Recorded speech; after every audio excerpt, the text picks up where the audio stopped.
te cuento todas las consecuencias que implica el efecto observador de la mecánica cuántica.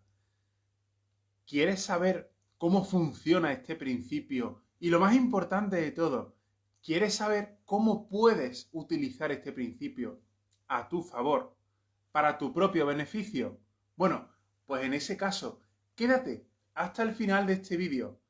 Antes de nada, si me estás viendo desde Facebook e Instagram, pulsa seguir y me gusta. Pero si por el contrario me estás viendo desde YouTube, pulsa suscribirse y activar la campanita con todas las notificaciones. Y ahora sí que sí, comenzamos. Amigos, ¿qué tal estáis? Sed bienvenidos. Mi nombre, como ya conocéis, es Juan Carlos y soy el autor de la saga Mente Ecologista, justo la que tenemos aquí. Vamos a seguir trabajando con estos principios, pero antes de nada, antes de empezar, asegúrate de haber activado todos esos mecanismos de las redes sociales para que los algoritmos puedan avisarte de forma actualizada, que trabajen para ti. Y ahora sí, comenzamos. Estas son las consecuencias del efecto observador, que es un principio básico de la mecánica cuántica. Vamos a empezar por el principio, por orden, ¿vale? Y bueno, pues como siempre decimos, una de las ramas de la física, y es la rama más básica, es lo que se llama la rama de la mecánica. La mecánica estudia el movimiento de los objetos, estudia qué tipo de trayectoria realizan, qué tipo de movimientos hacen, los movimientos rectilíneos, los movimientos circulares, movimientos parabólicos, movimientos en hélice, todas las combinaciones posibles, movimientos, por ejemplo, de partículas en campos eléctricos y magnéticos, y bueno, un larguísimo de combinaciones, ¿no? Si el movimiento, por ejemplo, es rectilíneo, uniforme, si es, por ejemplo, acelerado o frenado. También sirve para diferentes cuerpos muy masivos, hasta cuerpos pequeños, partículas puntuales, como se explica. También estudia cómo las fuerzas interactúan con la propia materia y cómo estas fuerzas generan campos de aceleración. Es decir, por ejemplo, todos conocemos la segunda ley de Newton, donde establece que la fuerza que aplicamos sobre un objeto es igual al producto de la masa por la aceleración que recibe. Como caso particular, tenemos que el campo gravitatorio generado por la fuerza de la gravedad es un caso particular de esta ley de Newton. También encontramos conceptos como por ejemplo el momento lineal, el momento angular, la fuerza y el momento de fuerza, impulso, ¿vale? También hablamos sobre mecánica en los choques, la conservación de la cantidad de movimiento. También estudiamos cómo se comporta la propia energía, los diferentes tipos de energía en esa mecánica. Y toda esta mecánica, aunque todos la conocemos como la mecánica newtoniana, en realidad es muchísimo más antigua. Parte de esta mecánica fue creada ya en la antigua Grecia. Lo que ocurre es que tenía el paradigma de la edad clásica, es decir, un paradigma totalmente antiguo. Con el paso de los siglos, el mismísimo Isaac Newton estableció las bases de la mecánica clásica.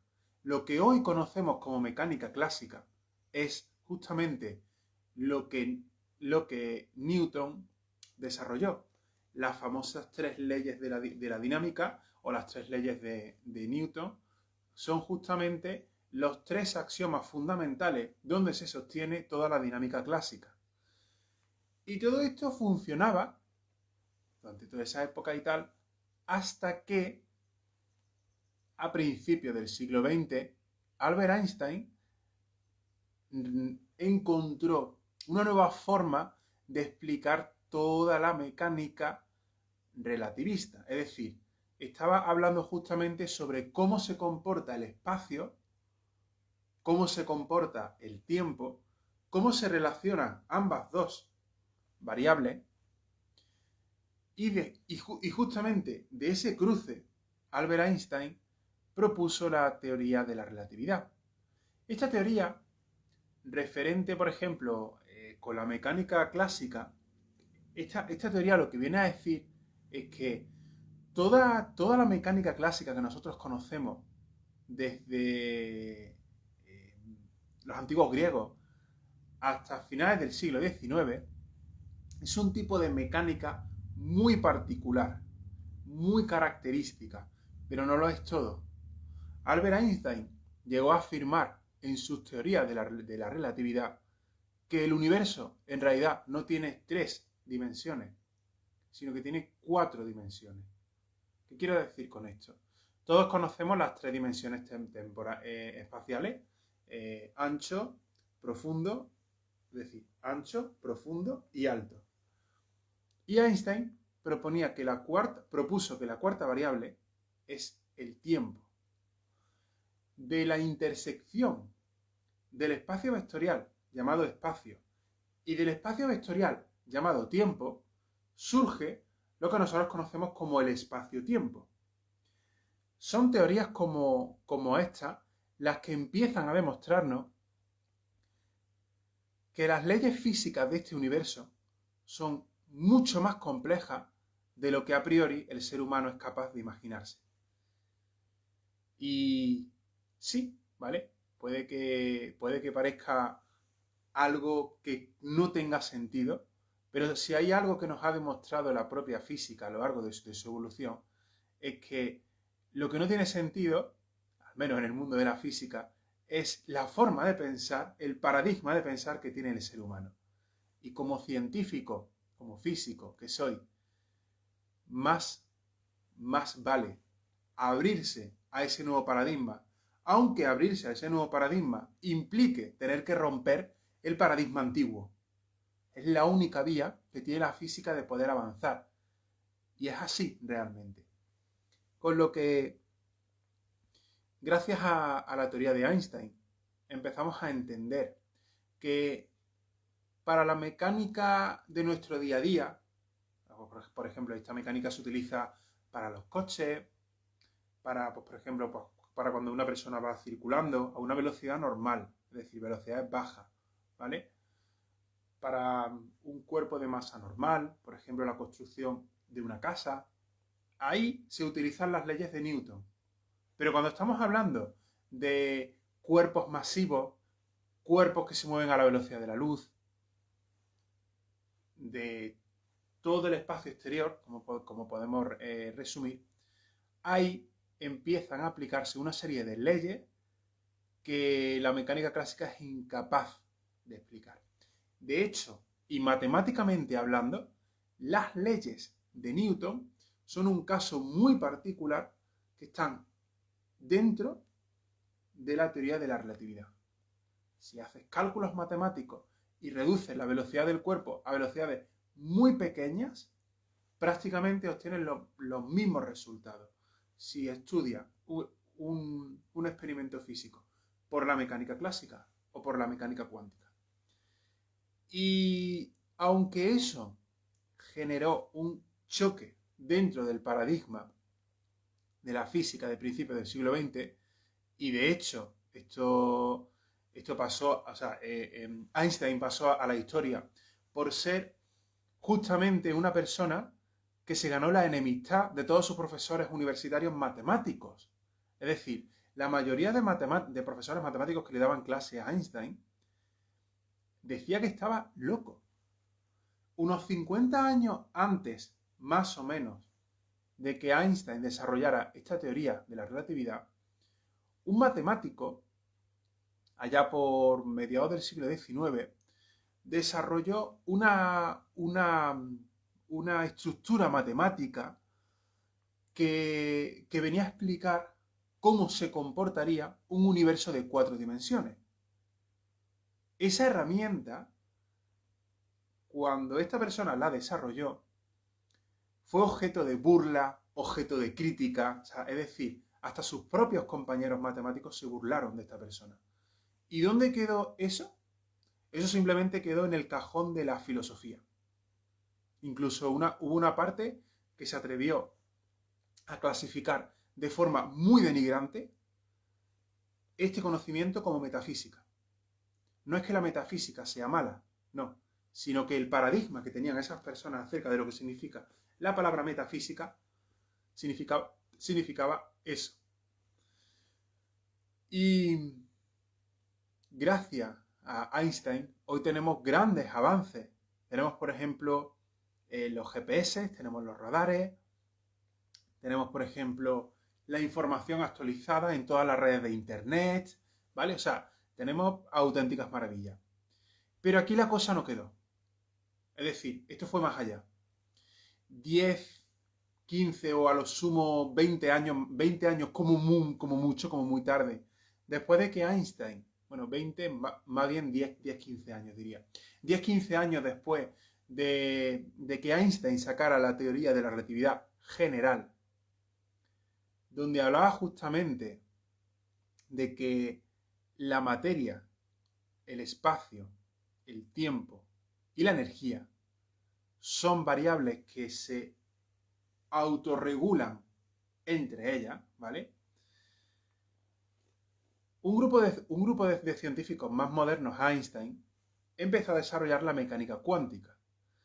Uno de los experimentos que llegaron a sacar, pero era en objeto de burla hacia la propia teoría, es lo que nosotros conocemos como el gato de Schrödinger.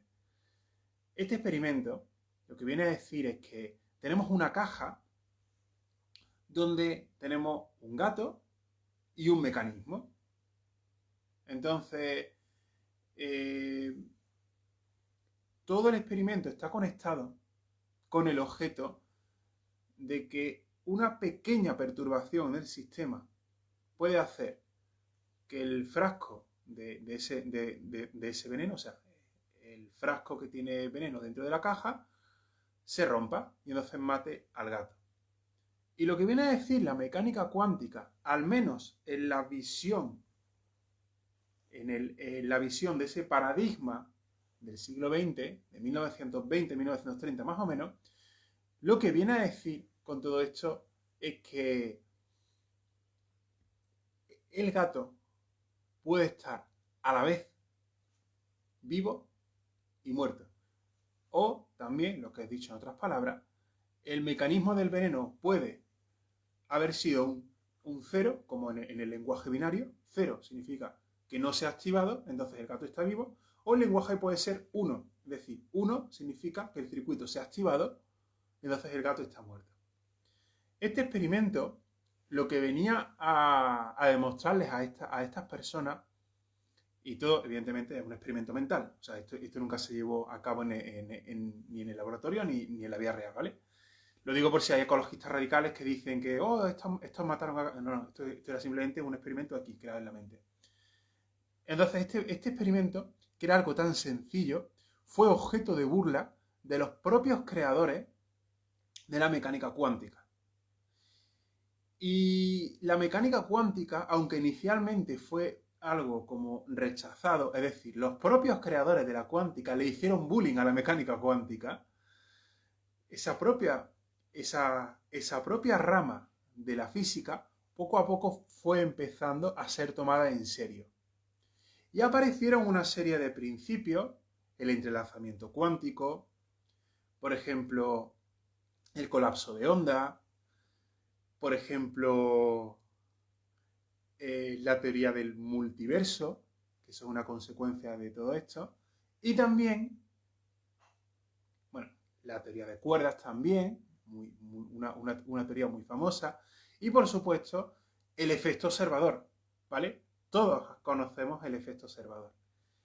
Y ahora, en particular, vamos a dirigirnos hacia el efecto observador. Y lo que viene a decir esta teoría es justo lo siguiente. Pero antes de nada, ¿te está gustando todo este contenido? ¿Te gustaría profundizar en las propias leyes de la ciencia y de la propia física, como este vídeo en particular? Bueno, pues como estás viendo, cada día te estoy ofreciendo bastante contenido de la máxima calidad posible. Así que por esa razón, ¿puedo pedirte un favor? por favor, suscríbete y activa la campanita con todas las notificaciones, ya que es la única vía que tiene el algoritmo de estas redes sociales de avisarte de forma actualizada de todo el contenido nuevo que voy subiendo a este canal. Y bueno, pues ahora sí que sí, continuamos. La mecánica cuántica fue una puerta abierta literalmente a, por un lado, una ruptura del patrón dentro del paradigma y por otro lado, dentro de esa mentalidad científica rígida, ¿vale? Fue la puerta a un mundo de arcoíris y a un mundo de color y a un mundo de la magia. Pero la palabra magia se le asignó esta palabra de una forma muy despectiva, en plan de, pero ¿cómo va a ser la física algo mágico, algo que, en plan de, que no tenga sentido, digamos, en base al paradigma de la mente, en plan de, ¿cómo puede ser eso que en una misma realidad exista a la vez un gato vivo y un gato muerto? ¿No? O sea, en plan de, menuda corrida, menuda tontería, ¿no? Y tal, este tipo de cosas. Pero volvemos a lo mismo. Todo era en base al paradigma que tanto Einstein, que rechazaba la mecánica cuántica, como ciertos creadores de la propia mecánica cuántica, tenían hacia la mismísima teoría, hacia la mismísima mecánica cuántica. Y bueno, vamos ahora al kit de la cuestión, el efecto observador. Hubo una serie de experimentos que se realizaron a finales del siglo XIX y principios del siglo XX, donde un científico puso un proyector de luz hacia una pantalla. Y antes de continuar con el experimento, debemos estudiar el concepto macroscópico para que lleguemos a entender lo que significa el concepto microscópico, ¿vale? Supongamos, por ejemplo, que tenemos un cañón y enfrente de ese cañón vamos a poner una pantalla. Al cañón le vamos a cargar partículas macroscópicas, es decir, supongamos que son balas, son esferas perfectas, ¿vale? Del propio cañón disparamos esas balas hacia la pantalla. ¿Qué es lo que vamos a obtener? Bueno, pues lo que vamos a obtener son una serie de partículas, ¿vale? Vamos a obtener una serie de partículas que impactan contra la pantalla, ¿vale? Hasta ahí bien. Por otro lado, ahora vamos a suponer que en lugar de tener un cañón, tenemos una piscina, tenemos un estanque con agua. El agua, en su propagación, se comporta como una onda, aunque a nivel molecular todos sepamos que es un conjunto de partículas, es decir, es un átomo de oxígeno y dos átomos de hidrógeno, formando un ángulo perfecto, ¿vale? Con lo que, bueno, pues en el momento en el que el agua, en forma de onda, empieza a moverse, cuando la onda encuentra dos muros, vamos a decir, dos barreras, y solamente puede pasar por el centro, lo que cabría esperar en base al paradigma de la mecánica de la partícula, del cuerpo, es que el cuerpo, o sea, que la onda, perdón, pasara de forma estrecha y la proyección sea muy estrecha. ¿Cierto, no? Bueno, pues resulta que los experimentos científicos acerca de las ondas lo que demuestran es todo lo contrario. Cuando la luz llega a ese punto, ese punto, quiero decir, cuando llega a ese pequeño espacio que tenemos entre dos láminas, supongamos que aquí tenemos una fuente, vamos a mirarlo así. Supongamos que aquí, por ejemplo, tenemos una fuente, todo esto visto desde arriba, ¿vale? Aquí tenemos un pequeño muro y aquí tenemos otro pequeño muro. Entonces el agua empieza a moverse, y cuando llega justo aquí en este centro, a partir de este punto, en lugar de continuar en línea recta, lo que hace es que empieza a expandirse. Eso es lo que se llama que se difracta, ¿vale? Se expande desde ese punto. Esta forma de pensar, aunque estamos hablando de la mecánica de las ondas, la mecánica ondulatoria clásica, aun siendo la visión clásica, en aquella época generó mucho, mucho choque, ¿no? Porque ofrecía un paradigma mental distinto al que nosotros entendíamos. Pero así es realmente cómo se comportan las ondas. Entonces, a nivel de paradigma clásico, tenemos que los corpúsculos se comportan de forma recta cuando los tiras, mientras que las ondas se expanden a través de una pequeña apertura. Entonces, si nosotros cogemos este mismo concepto y lo bajamos a nivel microscópico, lo que vamos a encontrar es una auténtica realidad que a más de un científico le provocó dolor de cabeza. Literalmente dolor de cabeza. Ahora, en lugar de tener una partícula, pues vamos a coger, por ejemplo, un electrón. ¿Vale? Todos sabemos que un electrón es una partícula elemental muy pequeña que está moviéndose alrededor del núcleo. Es decir, está moviéndose en los orbitales de esa realidad tetradimensional, es decir, de 4 dimensiones, llamada átomo. Cuando cogemos esta partícula atómica, la ponemos en un cañón súper microscópico y la disparamos contra una pantalla, esta pantalla va a empezar a dibujar partículas que han chocado, ¿vale? Y que han impactado pues, contra esto. Bien, hasta ahí todo bien. Perfecto. Incluso podemos hacer el experimento con protones también. Y ahora viene el kit de la cuestión. Ahora vamos a hacer lo mismo con fotones. Pero antes de nada, ¿sabes lo que es un fotón? ¿Sí? ¿No? Bueno, pues me lo puedes dejar aquí en los comentarios, ¿vale? Me lo puedes dejar justamente aquí en los comentarios. Si no lo sabes, no te preocupes. Lo puedes decir, oye, no sé lo que es un fotón. No pasa nada, ningún problema. Y bueno, pues ahora vamos a tomar un fotón. Vamos a partir de la base de que ese fotón es una partícula. Vamos a ponerle ese nombre. En realidad el concepto de la definición de fotón no es esa. Es un concepto mucho más complejo. Pero para empezar, para dar el primer paso, vamos a suponer que un protón es una partícula. De la misma forma que, por ejemplo, un electrón. ¿Vale? Y bueno, pues vamos allá. Cogemos nuestro cañón microscópico, le metemos un fotón y lo que hacemos es que disparamos el fotón hacia la pantalla, ¿vale? Tal cual. Nos aparece una serie de partículas. Muy bien. Ahora, ¿vale? Ahora vamos a poner una placa de metal entre el cañón y la pantalla. Justo en mitad vamos a poner una placa de metal y le vamos a poner una rendija así, vertical. ¿Recordaréis aquello que os he estado explicando acerca de la difracción del agua como una forma particular de onda? Bueno, pues en base a nuestro paradigma, ¿qué es lo que debería ocurrir? Déjamelo aquí debajo en los comentarios. Si tenemos un cañón, le metemos un fotón para que choque con la pantalla y en el medio del circuito hemos visto que tenemos esa pantalla, ¿vale? ¿Qué es lo que ocurre? ¿Qué ocurriría? ¿Vale? Me lo puedes dejar aquí en los comentarios. Y lo que ocurre es que en la pantalla, ¿vale?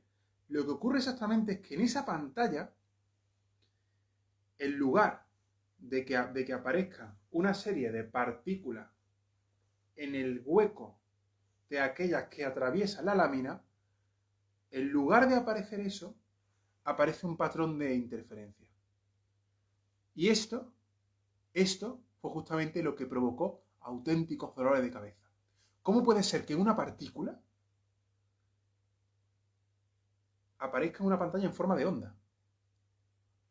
O sea, eso fue y es todavía a día de hoy, ámbito de discusión.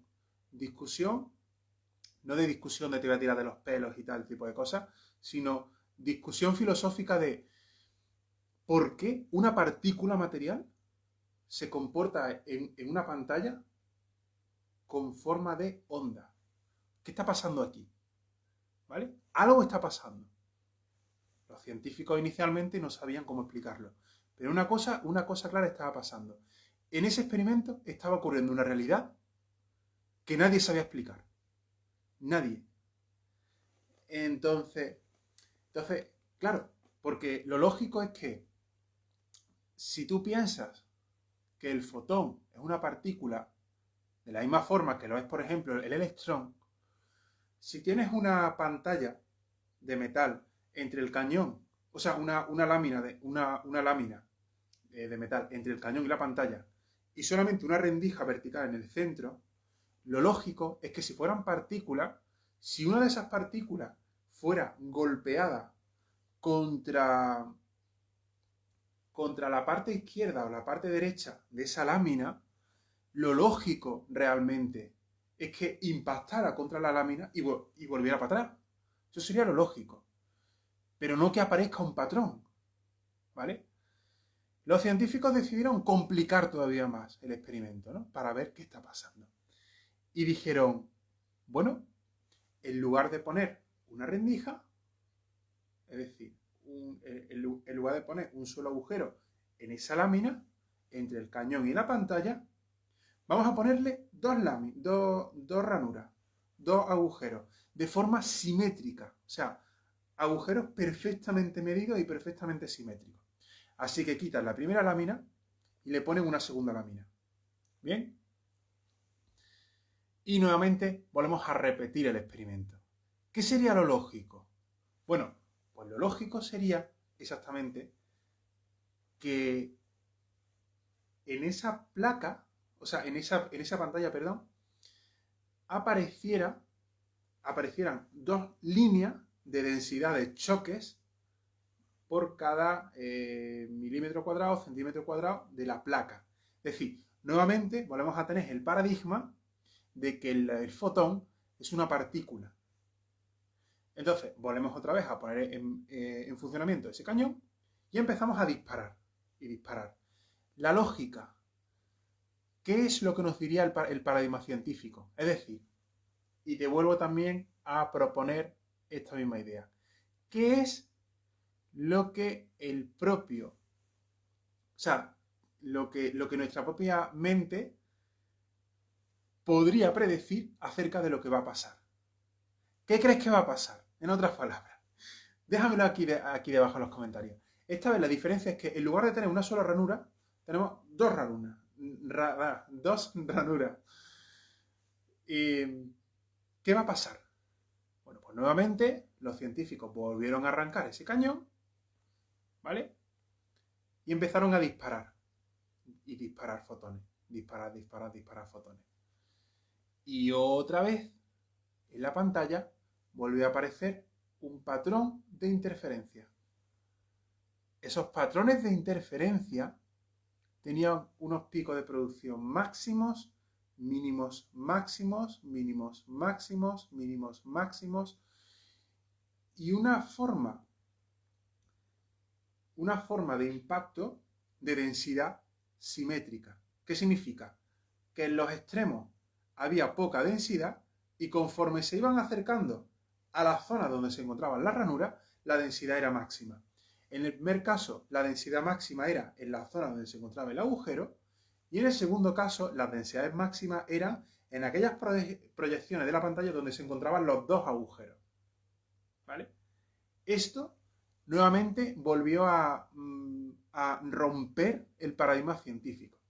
En plan de, si esto ya de por sí es complicado entenderlo, si ya de por sí con una sola ranura es complicado que nosotros entendamos lo que está pasando, ahora con dos ranuras, más complicado todavía.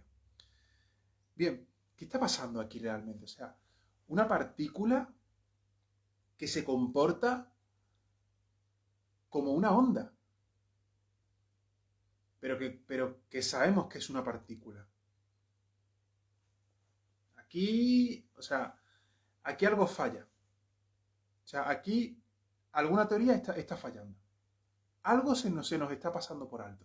No tenemos ni idea de lo que está pasando, pero como científicos, algo estamos haciendo mal.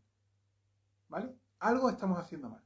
No tenemos ni idea de lo que es, pero algo estamos haciendo mal. Y se le ocurre añadir un nuevo elemento. En plan de, vamos a colocar una visión justo delante, ¿vale? Delante de la zona de la ranura. Porque queremos saber qué es lo que ocurre. Entonces pusieron una cámara justamente ahí delante de la ranura, justamente ahí la pusieron, para que vieran lo que ocurría en esa zona, ¿vale? Donde los fotones supuestamente impactan, y digo, entre comillas, impactan, porque no se comportan como partículas, se comportan como ondas, aun sabiendo que son partículas, ¿vale? Con lo que dijeron, bueno, vamos a colocar una cámara y nosotros, los científicos, lo vamos a ver. ¿Y qué fue lo que encontraron? Bueno, pues lo que encontraron es que en el momento en el que pusieron la cámara en ese sitio, encontraron que los fotones se comportaban como partículas. O sea, ahí ya, en ese momento ya la mente humana ya explotó. En plan de, mira, esto ya no tiene sentido, ya la tomas por culo, ¿no? Directamente. Y una de las conclusiones a las que yo llegué como científico y como físico, cuando ocurrió todo eso, era algo así como que puede ser que la materia tenga conciencia de que está siendo observada. Es la única explicación, ¿no? que se nos ocurre. Porque, claro, ¿cómo puede ser que...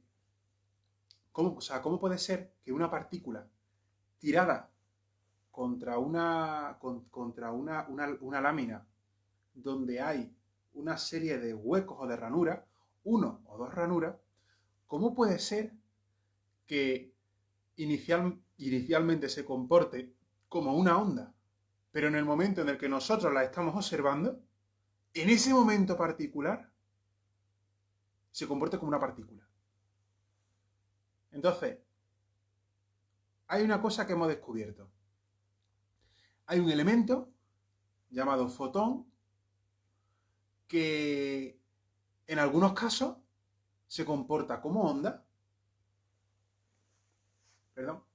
En algunos casos se comporta como onda y en otros casos se comporta como partícula. Y parece ser que cuando nosotros observamos esa realidad, la realidad, es decir, el fotón, deja de comportarse como onda para comportarse en partícula. ¿Qué está pasando aquí? Bueno, pues resulta que con el paso del tiempo, con el paso de los años, esto como físico, ¿no? Que eso y tal, con el paso de los años, llegó a mi vida un libro. Ese libro se llama La voz de tu alma.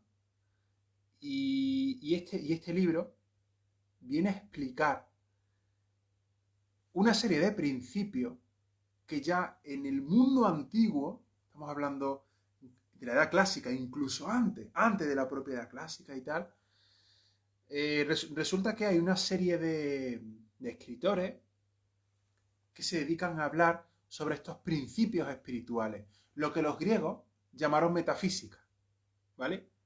La metafísica, si lo buscamos de las raíces griegas, significa más allá de la física, es decir, más allá de lo material. Y hay un libro muy famoso que estoy seguro que debéis conocer, que se llama El Kybalión. También surgieron otros libros en las zonas de la India, en China, bueno, en todas estas zonas, ¿no? Orientales, en todas estas zonas donde para nosotros, para la parte más occidental y más científica, es como como toda esa, ¿cómo se dice? Como toda esa realidad más espiritual, más zen, más, ¿vale? Lo anticientífico, si podríamos llamarlo así, ¿vale? Eso de anti es simplemente por ponerle un nombre, no es que realmente lo sea. Y bueno, existen 7 principios fundamentales en todos estos libros. Y hay un principio, que es el principio número 1, que es el que esconde la respuesta a esta gran incógnita que tiene la ciencia.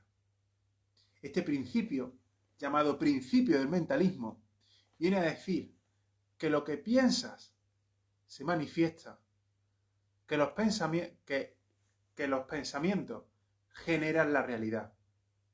Bien, esta reflexión, esto que os acabo de comentar, resuelve, de un plumazo todos los problemas que los experimentos del fenómeno del efecto observador está dando quebradero de cabeza a los propios científicos. O sea, es decir, si el principio del mentalismo viene a decir que lo que piensas se manifiesta y que los pensamientos son cosas y que aquello en lo que piensas se expande, si empezáis a darle vueltas y vueltas y vueltas y vueltas al asunto, resulta que en realidad el fotón no es más que una onda que viaja a través del espacio-tiempo. Y en el momento en el que los científicos le pusieron la cámara, en ese momento estaban forzando a la materia a comportarse como lo que dictaba el paradigma del científico. Dicho en otras palabras, el fotón es una onda hasta que el científico le dice, eres una partícula. Y a partir de ahí, el fotón se comporta como una partícula. Esta forma de pensar rompe con el paradigma antiguo de la mecánica cuántica, ¿vale? Aunque sea un paradigma antiguo, es una ciencia muy moderna. Esta forma de pensar rasga literalmente por la mitad el paradigma que nos conducía al problema. Por esa razón, Albert Einstein siempre decía que no puedes resolver un problema desde el mismo nivel de conciencia, sino desde un nivel de conciencia superior. ¿Qué viene a decir todo esto? Bueno, pues lo que viene a decir es que el efecto observador es un ejemplo experimental de que nosotros creamos la realidad. O sea, nosotros, con nuestra propia mente, somos capaces de moldear todos esos cuantos de onda, de ahí la palabra cuántica, todos esos paquetes de onda, bueno, todas esas, vamos a decir, cantidades de onda en cuantos. ¿Qué son los cuantos? De la palabra cuántica. En paquetes. ¿Qué significa? Paquetes de onda, ¿en qué se traduce? Se traduce en partículas, en materia. Dicho en otras palabras, la realidad es puramente ondulatoria hasta que nuestra mente la fuerza a convertirse en materia. ¿Vale? Aquí es donde nace un paradigma totalmente distinto. Un paradigma que nos hace ser creadores, programadores del universo. O si eres religioso, nos hace ser dioses. ¿Vale? Literalmente. Luego, para el resto de las teorías, esta nueva forma de pensar, que es en base al principio número 1 de la espiritualidad, en base a este principio, lo que viene a decir es que, en realidad, toda la mecánica cuántica ha sido explicada en un paradigma incorrecto. En un paradigma que, en lugar de ofrecernos las soluciones, lo que nos ofrece son problemas. Y como físico, persona de mente abierta que soy, os recomiendo al resto de científicos que instaléis esta nueva forma de pensar. ¿Vale? instalad esta nueva forma de pensar, porque os aseguro que dará respuesta a todas las grandes incógnitas de la mecánica cuántica. Y hay muchísimas aplicaciones y muchísimas interpretaciones. Por ejemplo, la teoría del multiverso. La teoría del multiverso viene a decir que la realidad no está compuesta por un universo, sino por un conjunto de universos conectados entre sí. Imaginaos que el multiverso es un pan de molde, ¿vale? Como de Eduardo Punset, quiero decir. Imaginaos, ¿vale? Que el multiverso es un pan de molde y el pan de molde está cortado en láminas. Entonces, esas láminas, cada lámina suelta es un universo, ¿vale? Y esas láminas sueltas,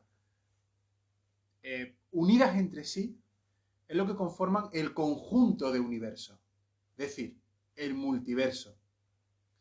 Esa realidad viene a decir que en cada universo, pues, uno, por ejemplo, pues puede ser sano, otro, por ejemplo, puede ser enfermo, otro puede ser rico, otro pobre, otro, pues, por ejemplo, que viva en un país de Europa, otro que viva en Estados Unidos, otro que, por ejemplo, viva en la zona de Asia, otro que, por ejemplo, sea pobre, y en otro universo, pues, uno es rico, ¿vale? Y así con todo, prácticamente con todo. ¿Qué ocurre en el momento en el que estamos aplicando el principio del mentalismo? Pues resulta que nosotros tenemos la capacidad de decidir qué universo de todos los que existen queremos y aplicarlo. Aplicarlo a nuestra realidad. ¿Para qué? Para crearla. El principio del mentalismo es literalmente, es una herramienta, no sé si es matemática o es filosófica y que luego también tendrá su contraparte matemática, pero es una herramienta muy poderosa. Os lo digo así de claro. Como científico, os digo que el principio del mentalismo es una herramienta muy, muy, muy poderosa. No sabéis cuánto poder tiene esa herramienta. Con lo que, bueno, pues también por ejemplo, tenemos otros conceptos explicados en la química cuántica, donde para poder representar el modelo de un átomo, resulta que necesitamos tres ejes del dominio de la función que representa la propia partícula y un eje que representa el recorrido de la función, ¿vale? Si sumamos esos tres ejes, tenemos 3 más 1, son 4. Aquí, 4. 4 ejes. Necesitamos 4 ejes para representar la realidad. Y lo que viene a ser la representación de la propia realidad no es más que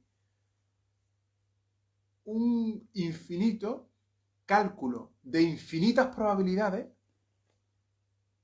donde la realidad será una de esas infinitas probabilidades. ¿Entendéis también cómo se aplica aquí el principio del mentalismo? El principio del mentalismo, si lo aplicamos aquí, lo que estamos diciendo es que en realidad los átomos no son más que una nube de infinitas posibilidades, ¿vale? Que están, digamos, en un estado de no existencia, ¿vale? En un estado donde todo es posible, donde todo es onda, y cuando nosotros forzamos a esa, ¿cómo se dice? A esa realidad, a que sea una, en realidad estamos utilizando el principio del mentalismo para que el átomo se defina en 3 dimensiones. ¿Veis lo poderoso que es el principio del mentalismo? Yo creo que bueno, que algo muy, muy, muy, muy, muy poderoso. Pero yo creo que es algo muy poderoso. Es decir, yo creo que no somos conscientes del poder que tiene el principio del mentalismo y del poder que tenemos aquí dentro. Había por ahí una frase de la Biblia que fue de hecho dicha por Jesús. Decía algo así como, sois dioses pero lo habéis olvidado.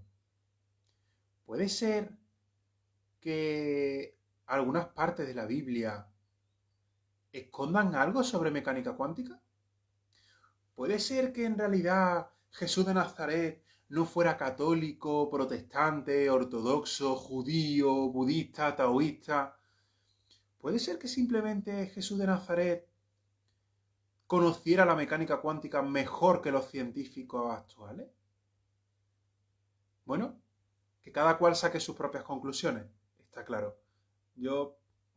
Sabéis que yo no soy religioso, para nada, porque, bueno, ya sabéis vosotros, a lo largo de la historia, y al menos en la historia de la Europa medieval, y la moderna y la actual, desgraciadamente, la Iglesia Católica se dedicó a perseguir a todas aquellas personas que ofrecían un paradigma de lo que en aquella época llamaban magia, es decir, era una ciencia que todavía no había sido descubierta, donde, bueno, pues un grupo de personas practicaban una serie de prácticas que conducían a resultados diferentes, pero que, como esto estaba fuera de la doctrina religiosa, de la doctrina de la religión católica,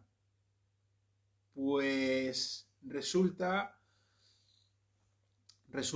que, bueno, pues muchas personas fueron, por ejemplo, juzgadas, fueron asesinadas, fueron quemadas en la hoguera, ¿vale? Solo por querer hacer ciencia. Por esa razón, os invito a que os alejéis de aquellas fuentes de fanatismo y de fe ciegas en un hombre o en una pequeña empresa o en una entidad, ¿vale? Incluso esto también se puede extrapolar a la propia ciencia. Es decir, dejad de tener una fe ciega en terceras organizaciones, en terceras personas, en estados. Dejad de hacerlo, porque desgraciadamente la historia ha demostrado que muchas de esas organizaciones han utilizado esa misma realidad para hacer el mal. Te recomiendo que tengas una actitud escéptica, para analizar. No se trata de soy escéptico y todo esto es mentira, ¿vale? Porque en el campo de la ciencia ahora también ocurre lo mismo. Ahora también hay muchos científicos que dicen que todo esto de la espiritualidad es una pseudociencia. Que cosas como la astrología es una pseudociencia. Que cosas como, por ejemplo, la numerología también es una pseudociencia. ¿Vale? También. Por esa razón, tened cuidado. Tanto por un lado como por otro lado. Porque en ambos casos podéis acabar teniendo o la fe ciega en algo o en alguien externo a vuestro control que os quita el poder, o en un escepticismo más ciego que un propio ciego, que os impida ver el resto de la realidad. Hay una frase muy buena en un libro de física. Lo que venía a decir es que si tapamos nuestra visión del error, entonces tapamos la visión de la realidad. Por esa razón, la física no es perfecta. Es decir, la física se equivoca. Pero para eso podemos rectificarla. Para eso la propia física evoluciona. ¿Vale? Ahora, en pleno siglo XXI, ha llegado un punto en el que la física necesita unirse a la espiritualidad, si quiere avanzar.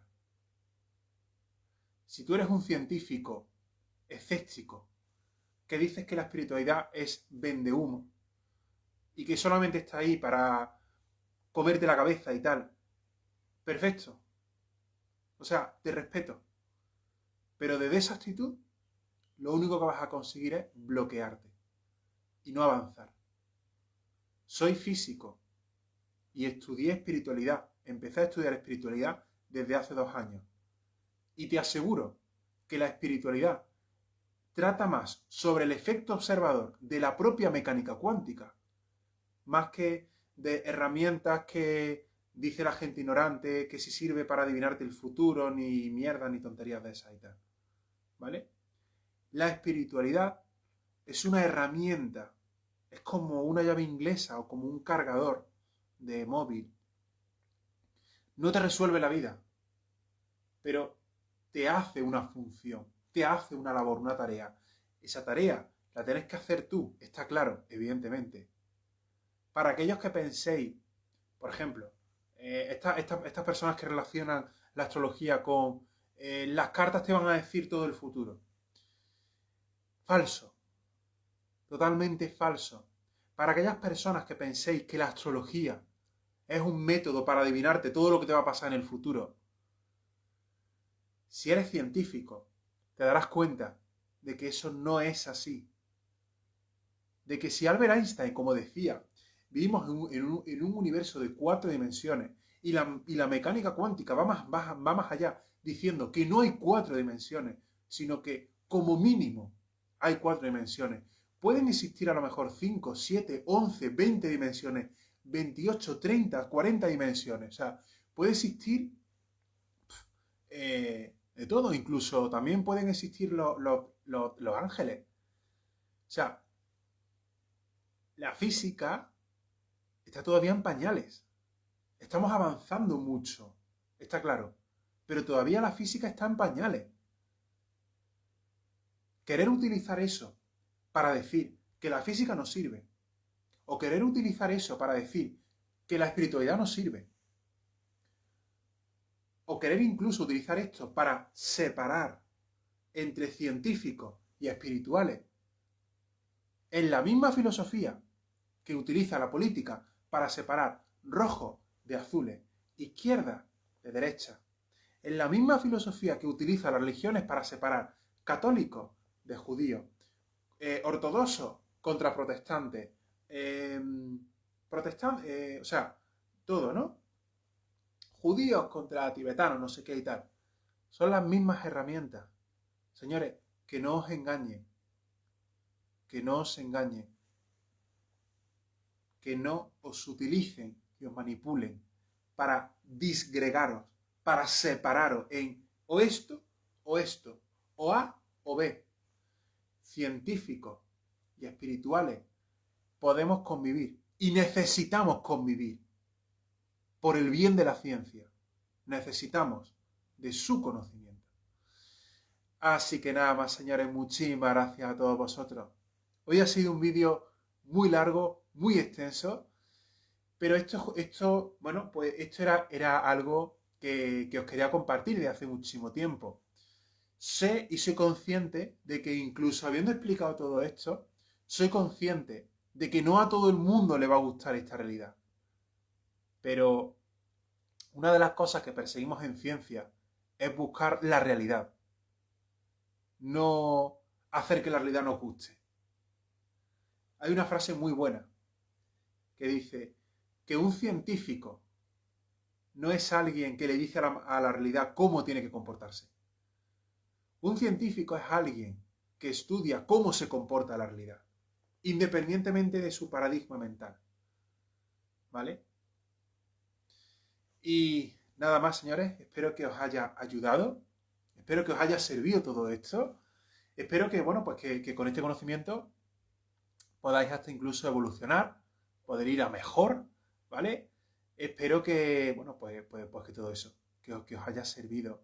Os invito, siempre en lo que hago, os invito, no os creáis de punta a rabo todo lo que os digo, investigad, profundizad, ¿vale?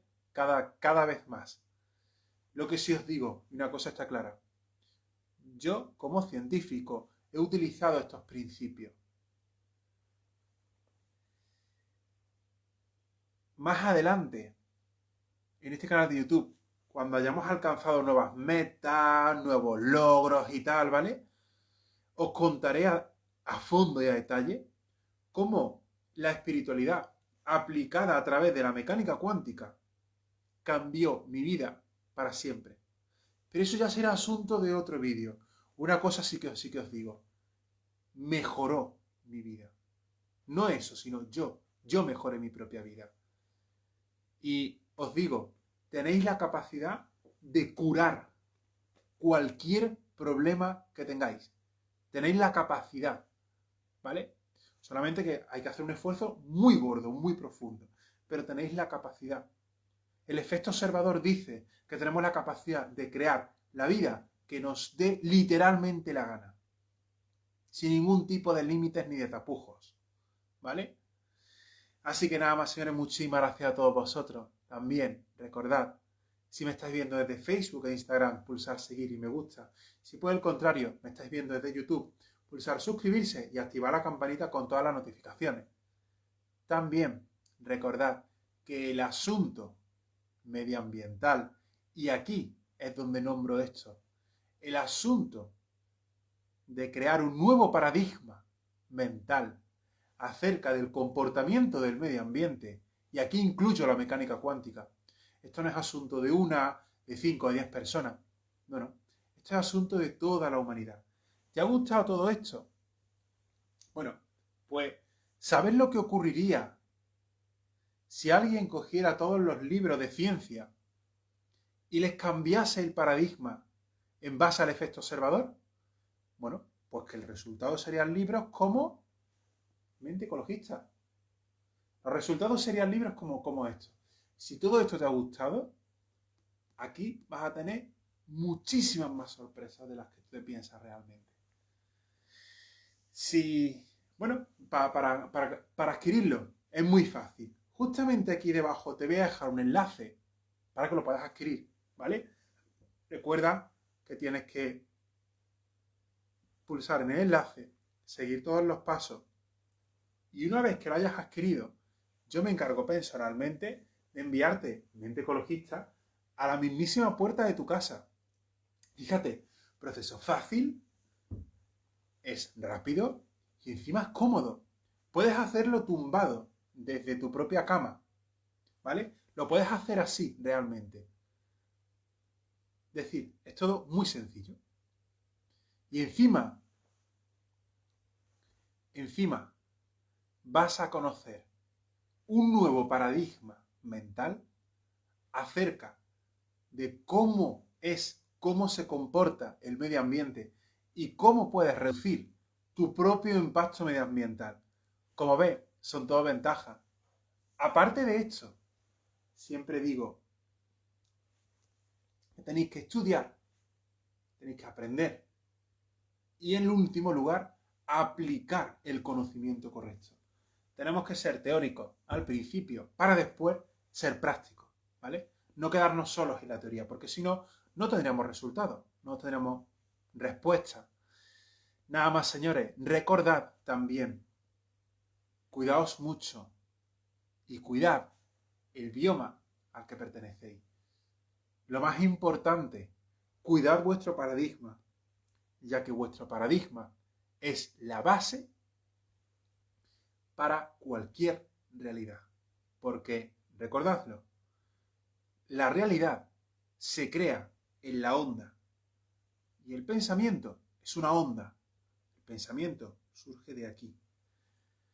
Por esa razón ya va siendo hora de que empecemos a darnos cuenta de que la madre naturaleza es un ser activo, es un ser abundante, es un ser generoso. Y que nosotros, hijos de la propia naturaleza, también lo somos. Gracias a todos vosotros, os mando un enormísimo abrazo y permaneced completamente atentos. Os doy las gracias porque ya estamos cada vez más cerca de los 1000 suscriptores en YouTube.